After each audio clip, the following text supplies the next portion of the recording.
The gates of Centralia didn't just close. They were welded shut while the ground beneath the residents' feet began to reach 1,300 degrees. The government calls it a relocation.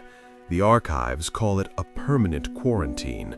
But if the city is truly empty, why is the local zip code still receiving mail?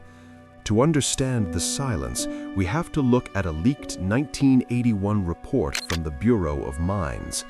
It reveals a truth far more dangerous than a simple underground fire. While the New York Times reported on the smoke, they ignored what the sensors were actually picking up in the basements of abandoned homes. This isn't just a story about a fire that wouldn't die. This is about a city that was harvested while its people were still inside. We found the documents they tried to redact. We found the maps they deleted. And what we discovered suggests the danger didn't end in the 80s. It is accelerating. The official narrative began to fracture on Memorial Day, 1981. While the rest of the country celebrated, a 12-year-old boy in Centralia watched as a sinkhole opened beneath him, venting lethal levels of carbon monoxide. The New York Times reports that the state has declared an emergency, yet the evacuation remains voluntary. Officials claim the fire is too deep to reach. But the physical archives tell a different story.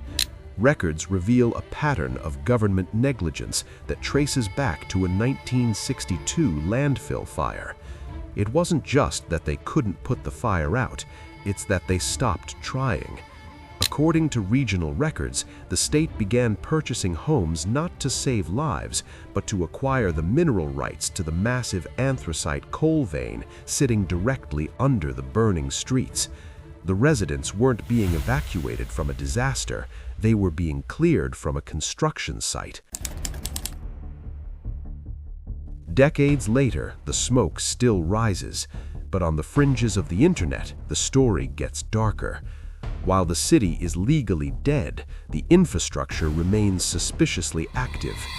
My grandfather was one of the last 5 to leave. He told me the sensors they installed in the basements weren't measuring heat, they were measuring movement. He said he could hear heavy machinery operating under the floorboards at 3 a.m., long after the mining companies supposedly left. We tracked the regional power consumption records for the Centralia zip code. In 2023, while the town sat empty, the grid recorded surges equivalent to a small industrial plant. Something is still drawing power from the old grid, something that requires massive amounts of electricity in a place that is officially radioactive. They tell you the town is a ghost, they tell you it's a disaster, but you don't weld gates to keep people out of a fire, you weld them to keep something in. If the coal is supposedly worthless and the people are gone, what is still using the electricity?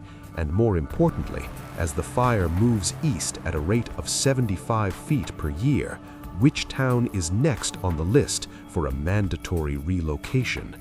By the time the smoke appears in your backyard, the mineral rights will already be sold.